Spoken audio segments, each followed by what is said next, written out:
ಇವತ್ತಿನ ಸಚೇತನ ಚಟುವಟಿಕೆ ಕಾಗದದ ಕ್ರಾಫ್ಟ್ ವರ್ಕ್ ಅಂತ. ಸೊ ಇದು 5ನೇ ತರಗತಿ ವಿದ್ಯಾರ್ಥಿಗಳಿಗೆ ಸಂಬಂಧಿಸಿದಂಥ ಒಂದು ಚಟುವಟಿಕೆ. ನಾವು ಕಾಗದದಿಂದ ಏನೆಲ್ಲ ಮಾಡಬಹುದು ಎಂಬುದಕ್ಕೆ ಇವತ್ತಿನ ದಿನ ಏನಪ್ಪ ಅಂದರೆ ಈ ಒಂದು ವಾರದಲ್ಲಿ ಕ್ರಾಫ್ಟ್ ವರ್ಕ್ ಇದೆ ಸಂಪೂರ್ಣವಾಗಿ. ಅದರಲ್ಲಿ ನಿನ್ನೆ ದಿನನೂ ಕ್ರಾಫ್ಟ್ ವರ್ಕ್ ಇತ್ತು, ಬಟ್ ನಿನ್ನೆ ಮಾಡಿಲ್ಲ. ಬಟ್ ಇವತ್ತೇನಪ್ಪ ಅಂದರೆ ಈ ಕ್ರಾಫ್ಟ್ ವರ್ಕ್ ಮಾಡಿದಂಥ ವಿದ್ಯಾರ್ಥಿಗಳಿಗೆ ಮೊಟ್ಟ ಮೊದಲು ಎಲ್ಲರೂ ಚಪಾತಿ ತಟ್ಟೋದ್ರ ಮೂಲಕ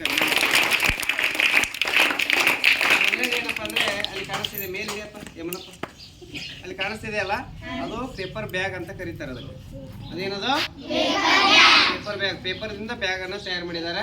ಇಲ್ಲಿ ಸಹಿತ ಏನಪ್ಪ ಅಂದರೆ ಪೇಪರ್ ಬ್ಯಾಗ್ ಏನಪ್ಪ ಅಂದರೆ ಇದು ಡ್ರಾಯಿಂಗ್ ಶೀಟ್ನಿಂದ ಮಾಡಿರೋದು. ಇಟ್ಸ್ ಆಲ್ಸೋ ಪೇಪರ್, ಹೌದಾ?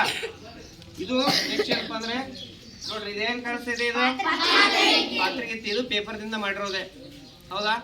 ನೆಕ್ಸ್ಟ್ ಇನ್ನೊಂದು ಕೊಟ್ಟಿದ್ದಾರೆ ನೋಡಿ, ಇದೇನಿದು ಲಕೋಟೆ, ಪಾಕೆಟ್ ಅಂತೀರಲ್ಲ, ಇದು ಪಾಕೆಟ್, ಇದು ಪೇಪರ್ದಿಂದ ಮಾಡಿರೋದು, ಹೌದಲ್ವಾ? ಸೊ ಇಲ್ಲಿ ನೋಡ್ರಿ ಕಿರೀಟ, ನೋಡ್ರಿ ಹೆಂಗ ರಾಜ ಕಂಡಂಗ ರಾಣಿ ಕಾಣ್ತಾ ಇದ್ದಾಳೆ, ಹೌದಾ? ಇದು ರಾಣಿ ಕಿರೀಟ ಅಲ್ವಾ? ಯಾಕಂದ್ರೆ ರಾಣಿ ಹಾಕೊಂಡಿದ್ದಾಳೆ, ಚೈತ್ರ ರಾಣಿ. ಇವ ಏನಪ್ಪಾ ಅಂತಂದ್ರೆ ಗಾಂಧಿ ಟೋಪಿ ಮಾಡಿದಾನೆ, ಪ್ರಶಾಂತ, ಹೌದಾ? ಗಾಂಧಿ ಟೋಪಿದಾರಿ, ಹೌದಾ?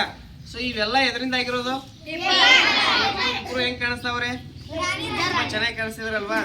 ಸೊ ಅವರು ಸಹಿತ ಹಿಡಿದುಕೊಂಡಂತ ಮಾಡಿದಂತ ವಸ್ತುಗಳು ಸಹಿತ ಏನಪ್ಪ ಅಂದ್ರೆ ಪೇಪರ್ದಿಂದ ಅವು ಯೂಸ್ ಅದಾವ.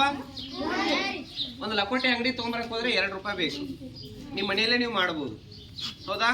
ನೆಕ್ಸ್ಟ್ ಅಲ್ಲಿ ನೋಡಿ ಪೇಪರ್ ಬ್ಯಾಗ್. ಆ ಬ್ಯಾಗನ್ನು ಹಿಡ್ಕೊಂಡು ಕಿರಾಣಿ ಅಂಗಡಿಗೆ ಹೋಗ್ಬಿಟ್ರೆ ಸಾಕು, ಏನಾದರೂ ವಸ್ತುಗಳನ್ನ ತೆಗೆದುಕೊಂಡು ಅದ್ರೊಳಗೆ ತೆಗೆದುಕೊಂಡು ಬರ್ಬೋದು.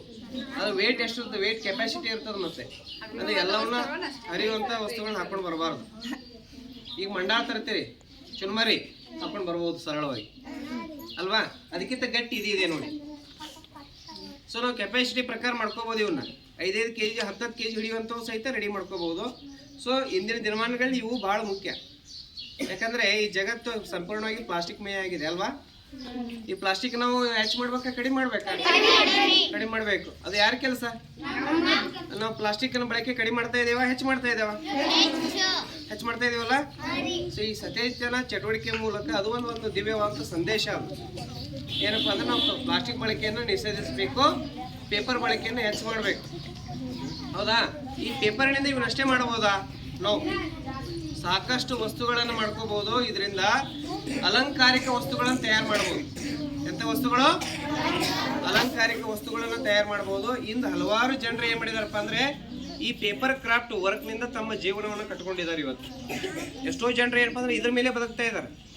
ಅದರಲ್ಲಿ ಏನಪ್ಪಾ ಅಂದ್ರೆ ಮಹಿಳೆಯರ ಪಾಲು ಜಾಸ್ತಿ ಇದೆ. ಮಹಿಳೆಯರ ಮನೆಗೆ ಆರಾಮ್ ಕೂತಿರ್ತಾರಲ್ಲ, ಏನಾದ್ರು ಕಟಿಂಗ್ ಮಾಡ್ತಾ ಇರ್ತಾರೆ. ನೀವು 1ನೇ 2ನೇ 3ನೇ ನೋಡಿರ್ಬೋದು, ಮೇಡಮ್ ಅಲ್ಲಿ ಕುತ್ಕೊಂಡು ಏನಾದ್ರು ಒಟ್ಟು ಕಟಿಂಗ್ ಮಾಡ್ತಿರ್ತಾರಲ್ಲ, ಅಲ್ವಾ? ಮಾಡ್ತಾರ? ಸೊ ಇವ್ರು ನೋಡಿ ನೀವು ಕಲಿಬೇಕು. ನೆಕ್ಸ್ಟ್ ಏನಪ್ಪಾ ಅಂತಂದ್ರೆ ನಿಮ್ಮ ಮನೆಯಲ್ಲಿ ನೀವು ಮಾಡ್ಕೊಂಡ್ ಬರ್ಬೇಕು. ನಾಳೆಗೆ ಎಲ್ಲರೂ ಇಂಥ ಬ್ಯಾಗನ್ನು ತಯಾರು ಮಾಡ್ಬೇಕು. ಮಾಡ್ತೀರಾ? ನಾನು ಯಾರ ಕ್ಲಾಸಿಗೆ ಬಂದಿರ್ತೀನಿ ಕ್ಲಾಸ್ನಲ್ಲಿ ನಾನು ತಯಾರು ಮಾಡೋದನ್ನ ಹೇಳ್ತೀನಿ ಅಂತ, ಬ್ಯಾಗನ್ನು ಹೇಗೆ ತಯಾರು ಮಾಡ್ಬೇಕಂತೇಳಿ. ನೀವು ಏನಪ್ಪಾ ಅಂದ್ರೆ ಬ್ಯಾಗನ್ನು ತಯಾರು ಮಾಡ್ಕೊಂಡ್ಬಂದು ಪ್ರದರ್ಶನ ಮಾಡಬೇಕು. ಯಾರು ಉತ್ತಮವಾದಂಥ ಬ್ಯಾಗು, ಕ್ವಾಲಿಟಿ ಬ್ಯಾಗ್ ಯಾವ್ದು ಅವ್ರು ಪ್ರಶಸ್ತಿ ಕೊಡ್ತೀನಿ ನಾನು. ಕ್ವಾಲಿಟಿ ಬ್ಯಾಗ್ ಇರಬೇಕು, ಹರಿಬಾರದು.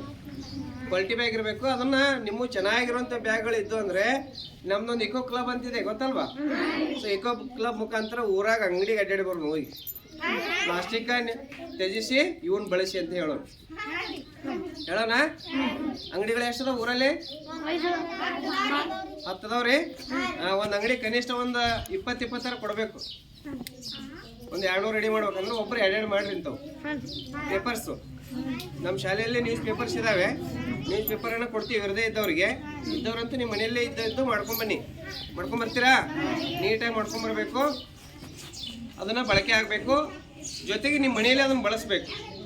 ಬಳಸ್ತೀರಾ? ಪ್ಲಾಸ್ಟಿಕ್ಕು ಬಳಕೆಯನ್ನು ಕಡಿಮೆ ಮಾಡಿ. ಒಮ್ಮೆಗೆ ಬಿಡಕ್ಕಂತೂ ಆಗಲ್ಲ, ಬಟ್